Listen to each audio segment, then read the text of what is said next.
Good morning. Part of the reason for starting this YouTube channel was to give my voice and encouragement to people working on food security in a symbiotic relationship with the conditions of the boreal forests. To that end, I will need to give you a tour of the property so that you can see what I'm working with now and follow my progress in my experiments, my successes and failures as I go forward and turning 4 acres, 3.5 or 4 acres into a food force. I am going to split this up into 3 pieces. The area immediately adjacent to the house, it's 3/4 of an acre. Take out the footprint of the house and the workshop, you get about a half an acre of land. I will show you that today.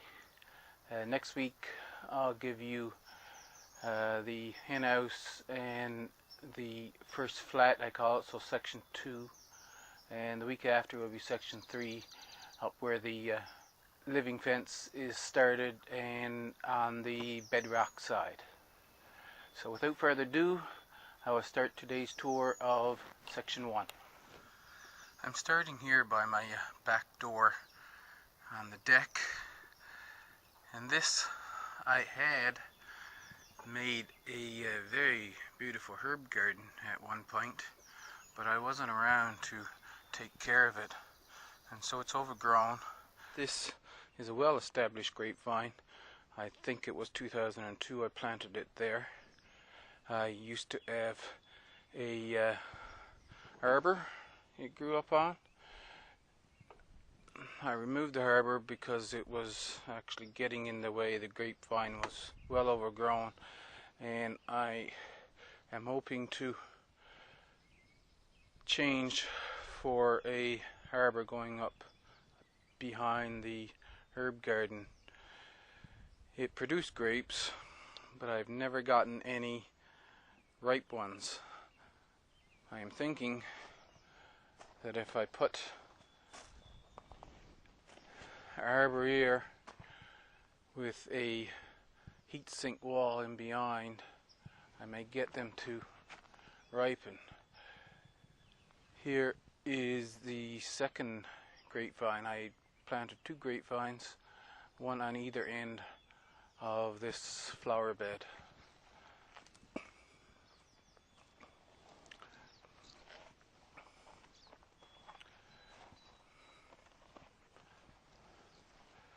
This rose bush I'm going to remove. This one I'm going to keep.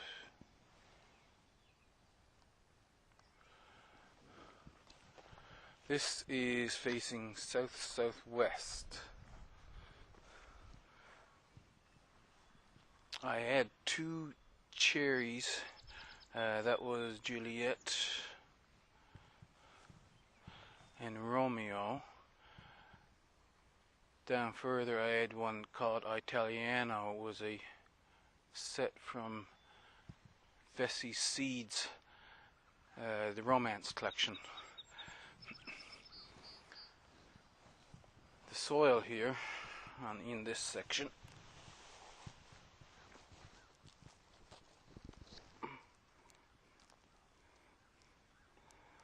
it's fairly good, a lot of small pebbles. But I was thinking that this being the south side of the house, excellent place for me to set up solar panels. Along by the base of the house, however, I put down cardboard and some composted wood chips. I had planned to try growing melons there this year.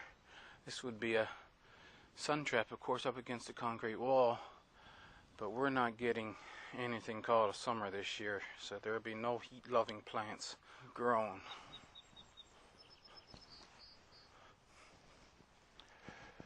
This lilac bush, my mother loves the lilac bushes, and she had that planted there, so that gets kept in memory of my mother. She's currently living in BC.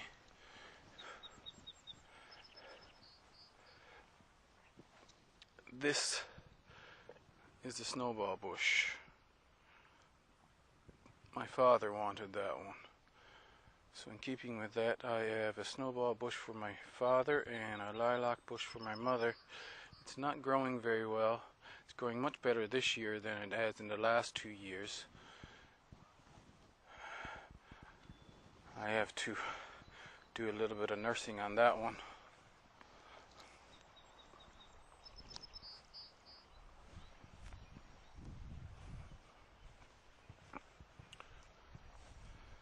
So this would be the southwest wall direction. I have cardboard and wood chips along here. I had planned to put sunflowers against the fence. Once again, no heat coming. I have planted peas along here. This is your regular saber pea, regular green pea, not edible pods. At that section I have snow peas planted.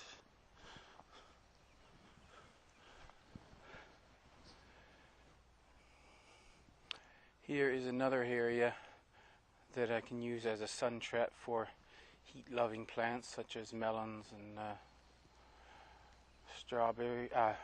sunflowers.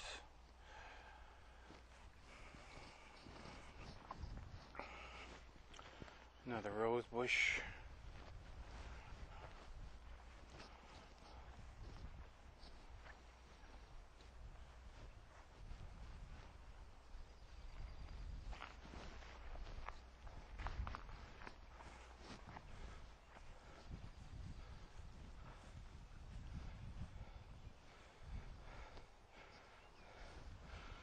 Standing here, we are pretty much on bedrock.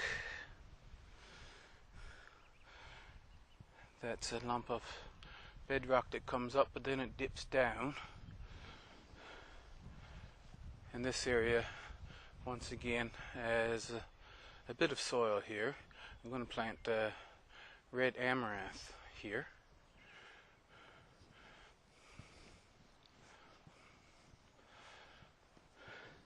Here is where I moved. This is Romeo cherry.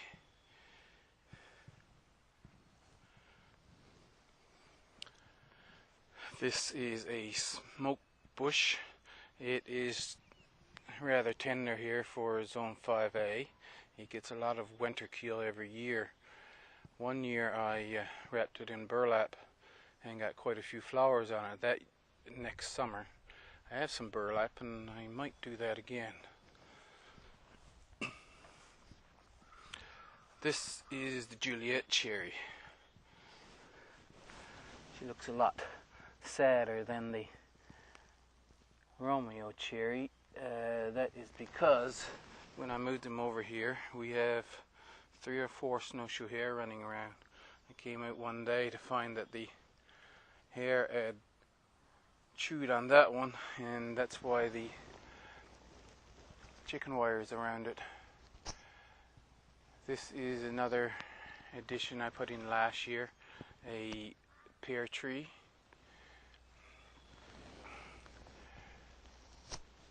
I only have one big maple.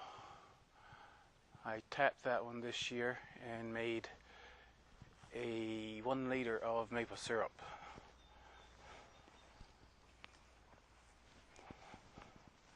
This is my chicken tractor. I move it around the lawn that I like to call my green manure patch, because it's actually a variety of wild herbaceous plants, and of course they fertilize it. I mow it and mow the quote lawn and put it in the compost. It has wheels on the back with a rod through. I raise up this end to lower the wheels. Here's the laying box.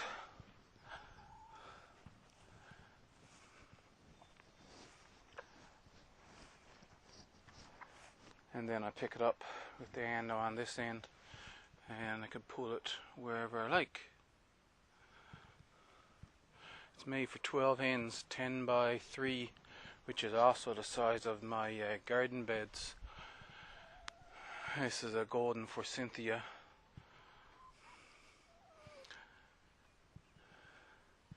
Rose bush and another golden forsythia. The ground here is so hard that when I tried to make this bed, I was using pick and shovel. I sprained my wrist, so in the end I dug it with a mini excavator.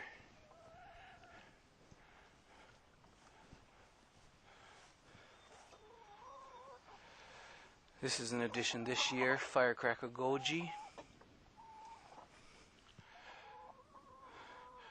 I usually buy everything in twos. This is the second pear tree.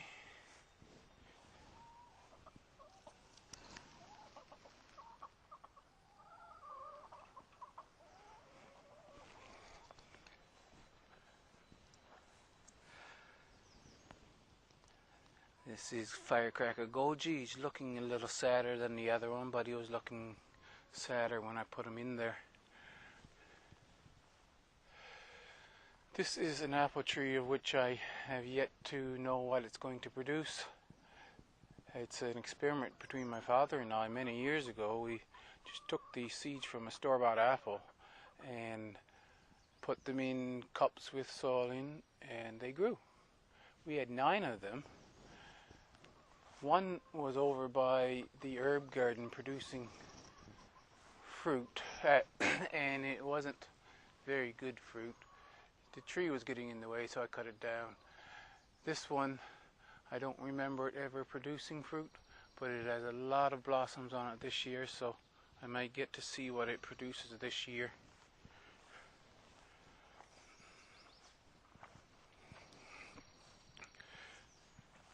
This is a white gooseberry, and I did have a second, but it was a red one. Many years ago, now 2003 I believe, I got them, and we had several years of a caterpillar infestation. The red one was over here. That was one of the other times I used a pesticide, BT I had used. The red one didn't survive, the white one did. I found out later that the directions on the BT packaging is for maintenance, and if you're trying to get rid of an infestation, you need to mix it much stronger. This raised bed, I have a low tunnel made out of wood to put on hinged. If you watch Christopher Bradshaw's channel, he has a video out where he done a hinged low tunnel, and it's going to be a similar ideal. In the bed I have, basically in a hugelculture, there's a bunch of branches down below layered with compost, and then composted wood chips on top. Currently I have potatoes planted in there. This area, what looks like grass, is mostly sedges. It's very wet. It stays wet even in the driest of summers. Right now I still have standing water. My well is right there. It's a spring from the bog out back, and the water comes up and soaks down through this whole little piece of land right here.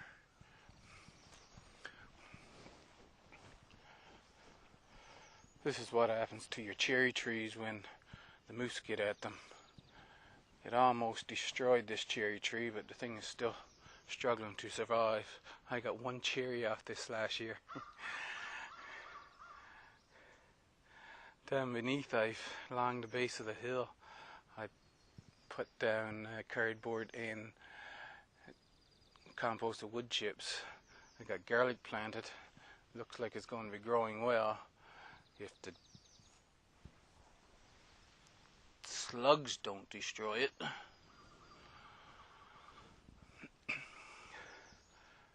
I have to keep fighting them. This is a damson tree. I have some damsons on the second sections, and they had a fungus they weren't producing. This is a sucker from one of them, and I dug it up and planted it there. It'll have lots of sun and air current, nice and dry. Hopefully it will produce well. Rhododendron coming to flowering. More garlic. This on this side I don't know what it is because of the 4 trees I planted along here. This is the only one that the rootstock sent up its own shoot. So I have 2 trunks growing side by side. The redder one is a plum tree. That's what I actually bought. I'm leaving the other one up just to see what it will produce, because I don't know what the rootstock is. Walking in here, a new addition for this year is the Canadian sugar maple. A second Canadian sugar maple over here. It has life still, but it hasn't produced any leaves, so I'm worried that that's not going to survive. I didn't care that the one cherry bush didn't survive last year, but if that one don't survive, I'll have to contact Vessey's and see if they'll send me a replacement. These are pine berries. The relative of the strawberry is white with red seeds. Had some flowers, so hopefully this year I'll get to see what pine berries are like. This is a cherry tree. Last year I got 2 dozen cherries off of it. It was fairly good with blossoms this year. The weather is cold, we'll see what happens. There's not as many pollinators around in cold weather, of course. These raspberries are golden raspberries.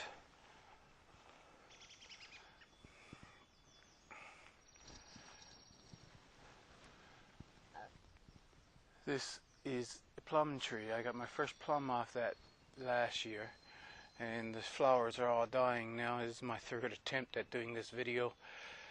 Just getting used to how to video. So I'm late. It was loaded. I might still be able to get you a shot of the tree when it was full of flowers.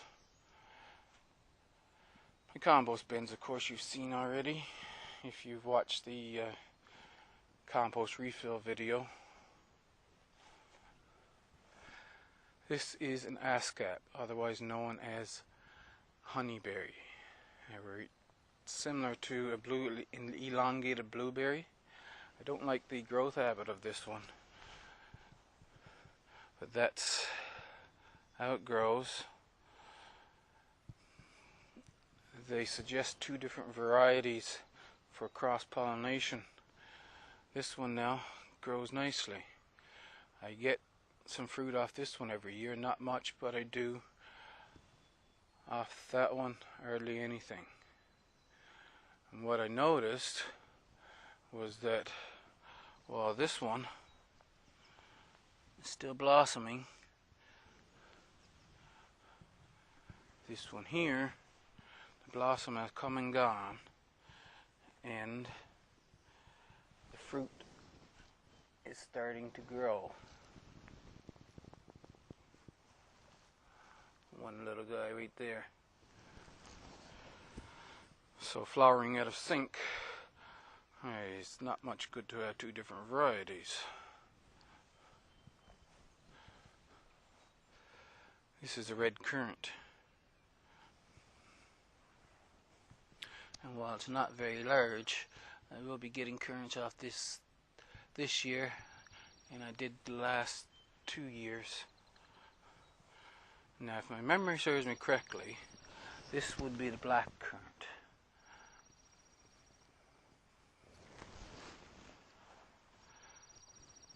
and this a white currant. These two that are still blossoming, one there and one here, I got from a friend. They're supposed to be both black. I haven't gotten any fruit off them yet.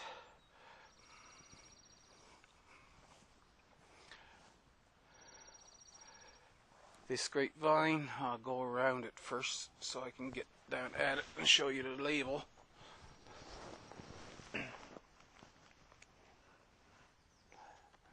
Okay.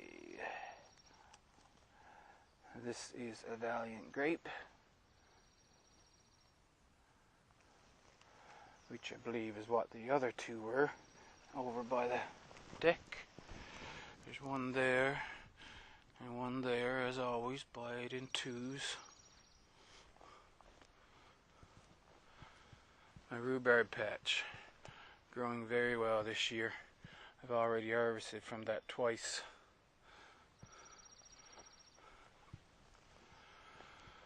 There's some cole crops starting to grow here. Then there's onions, carrots. There are bunching onions. The other green onion looking thing is some onions planted to go to seed. And then there's carrots planted to go to seed. This is turn up purple top white globe growing for seed. And the rest of that bed is planted parsnip.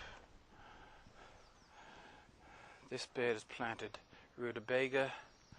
And this one, this is seed I grew last year, turn up purple top white globe. Germinating very well. Beets, they're starting to come up now. Red Pontiac potato. Red Pontiac potato again. This bed, there's an experiment going on. I do have some lettuce planted there, wildflower seeds, old wildflower seeds, so there mightn't be anything come up. And then some tree seeds that I got from the incredible seed company I planted here.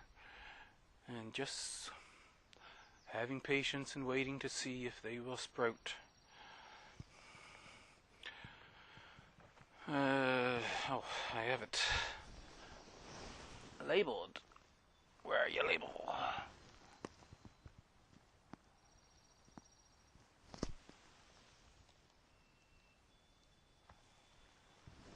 Swiss chard and lettuce for the most part on that bed. This one, beans. I have a couple rows of peas up that end. And there's russet potatoes. This is my strawberry patch from the slug control video. Strawberries, the plants are growing beautifully. The flowers are producing. I'll be, next couple of weeks, I'll be picking strawberries from there. And the second strawberry patch.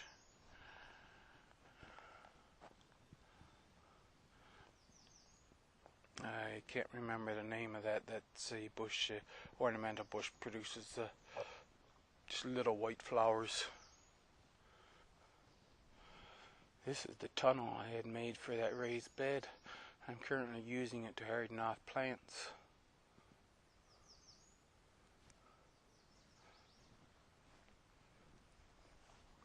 Since the herb garden was not ready, I bought some herbs last year. I planted them along here.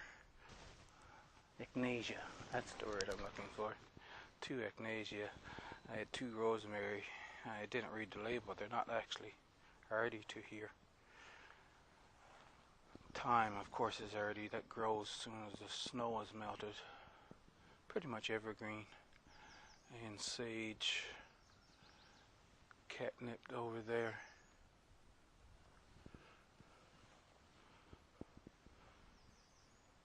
Yukon Gold potatoes, Yukon Gold potatoes.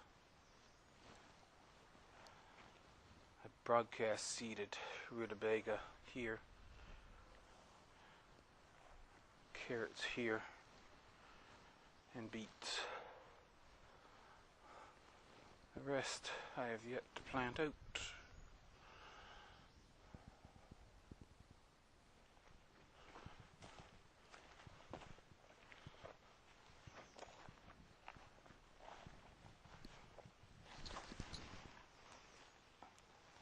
The soil.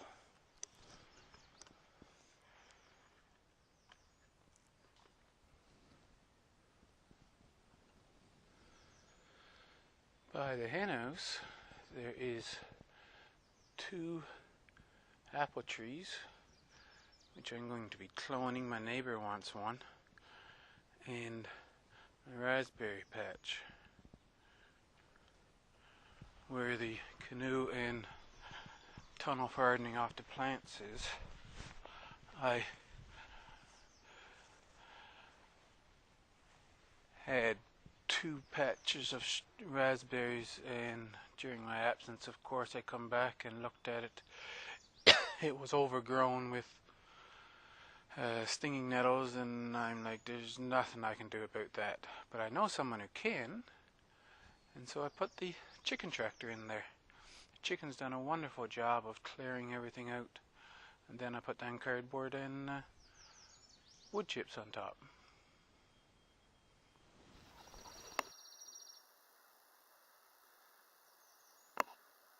And here's one of the critters I have to deal with.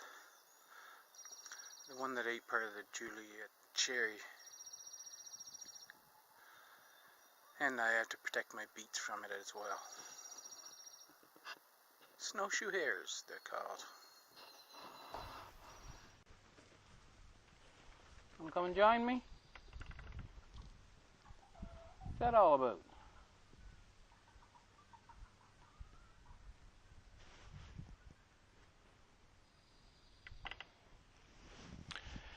Well, that's the tour of section 1. If you liked the video, please click like, please comment. If you want to follow me in my progression as I turn 3.5 acres into a food forest, dealing with the conditions of the boreal forest, you may wish to click on subscribe and the bell notification so you'd be notified when I upload new videos. Thank you for watching, and I'll see you in the next video.